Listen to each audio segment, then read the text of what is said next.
We're here at Star's headquarters and I'm going to quiz Steve here on basically the year that you've had and hopefully the excitement of 2022. Steve, congratulations, you're 30. I am a little bit older than 30, but no, we are as a company 30 years old as of December the 11th. Congratulations. Thank you. And so how has the last couple of years been for you then? To be truthful, pretty good really. 2020 wasn't really a massive downturn, you know the pandemic and obviously a lot of people struggled, but we carried on pretty much all the way through. We're involved in the ventilator challenge, which was good. Yep. And we've obviously got a diverse customer base that kept buying machines, so that wasn't anywhere near as bad as a lot of people had. And then this year I think has mirrored a lot of people in the industry. It's been a very buoyant year. Yeah, and what's quite interesting is when we're out and about and we're lucky enough to get to speak to your customers, and my question to you is, because of sliding head machines, it's not just about turn parts, it's about prismatic parts. Are you seeing a new area of customers?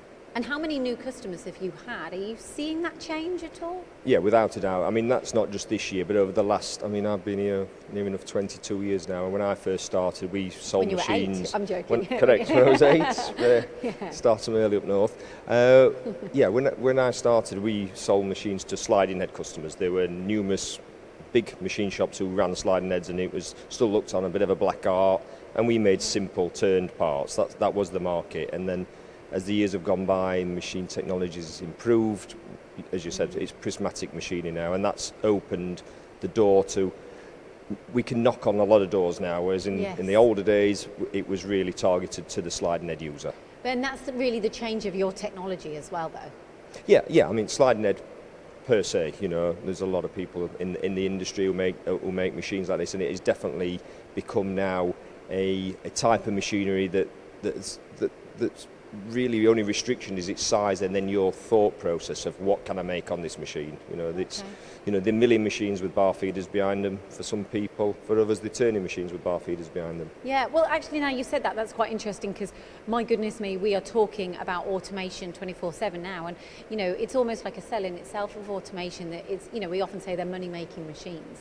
Yeah, no, I mean, somebody said it to me a couple of years ago, we've done automation, yes, having a magazine bar feed, unloading, but we're now putting robots onto machines. We've got a project at the moment that we're looking at for a customer where a part has to be remachined after some heat treatment, and we're looking at them being able to load it onto one of our machines, but then be able to take that facility off and then run the machine back as a conventional sliding head.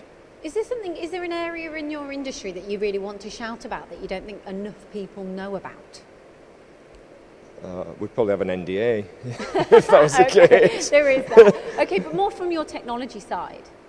Yeah, I mean, Star, like a lot of machine tool companies, keep pushing the boundaries of keeping in that same footprint and what you can do. Technology moves on every year, and we've brought out in the last 2 years we've brought another big 38mm machine, the SX38, yes. But then we brought a 7mm machine out, which is the smallest Star have done.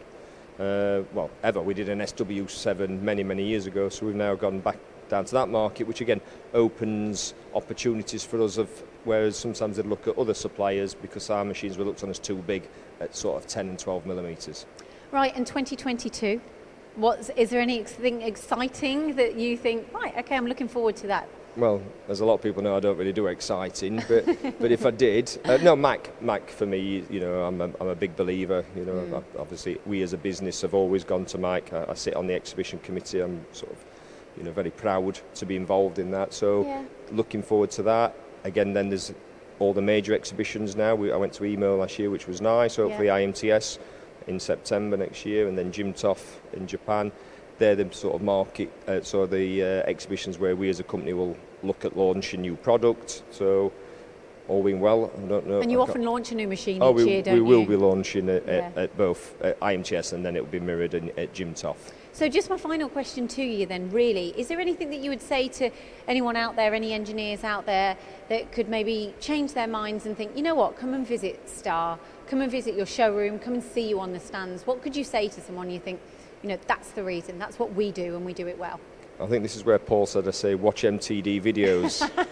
is that, I think that's the right thing. That's a great cop-out. I like that one. No, you're right. We've always got machines in the showroom. There's only a couple at the moment. But yeah, because they've sold all of them. That's a good thing. Yeah. Everything's fast-paced in engineering. Things are changing all the time and evolving. And yes, there's, I think more and more customers now are getting less and less blinkered and are prepared to look at different technologies, whereas before they were very much a milling or a fixed head or a sliding head company. They are looking to diverse, because setting and running a sliding head is no different from setting and running a fixed head.